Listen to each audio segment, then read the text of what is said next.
Mahigit 100 pa ang nawawala kasunod ng landslide sa Maco, Davao de Oro nitong Martes kung saan natabunan ang ilang bahay at 2 bus.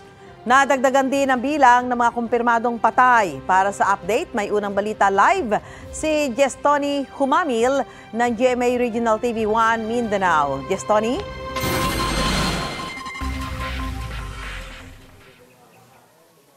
Susan Arnold, umaasa pa rin ang pamilya ng mga natabunan ng gumuhong lupa na buhay pa ang kanilang mga mahal sa buhay.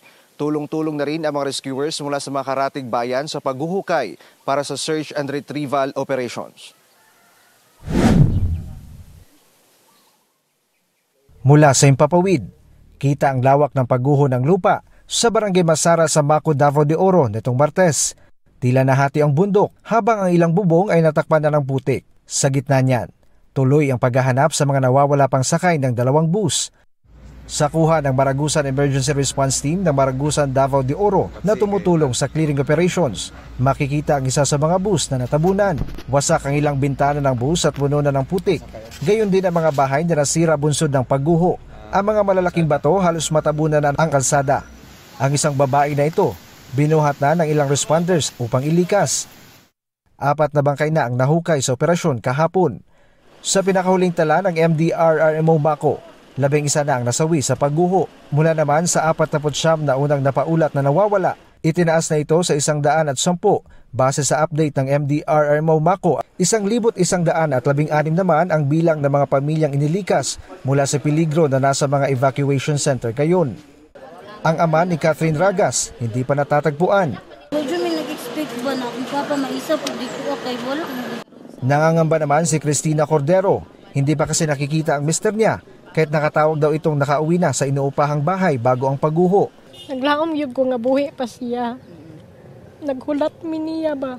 Ayon sa PDRRMO, kahit search and retrieval operation na ang kanilang ginagawa, umaasa pa rin sila na may buhay pa sa mga natabunan. I think we are hopeful for that, hoping that there are still a lot of individuals na survivors. No? So we are just praying to God na meron pang maraming buhay.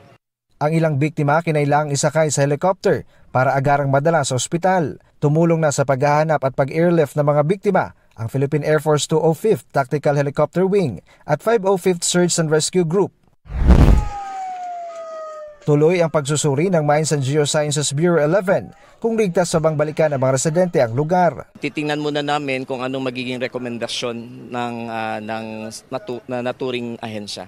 Nilinaw naman ng PDRRMC Davao de Oro ang posibleng dahilan ng pagguho. For the past weeks, we experienced shear line, we experienced trough of LPA. So the saturation of the soil is really grabe na yung tubig.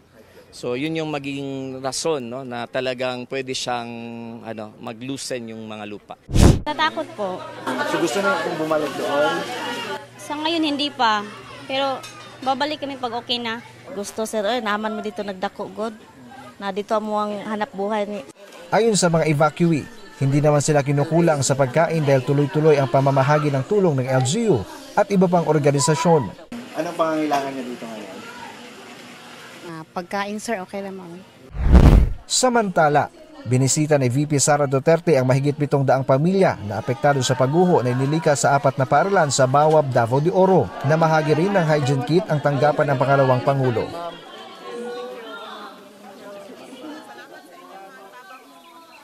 Susan Arnold, hinihintay pa sa ngayon ang assessment kung ligtas pa bang tirhan ng mga residente ang lugar kung saan nangyari ang landslide. Yan muna ang latest mula rito sa Davao de Oro. Balik sa inyo, Susan Arnold. Maraming salamat, Jestoni Humamil ng GMA Regional TV 1 Mindanao. Mga kapuso, para una ka sa mga balita, mag-subscribe sa GMA Integrated News sa YouTube. Sa mga kapuso abroad, subaybayan niyo po kami sa GMA Pinoy TV at sa www.gmanews.tv.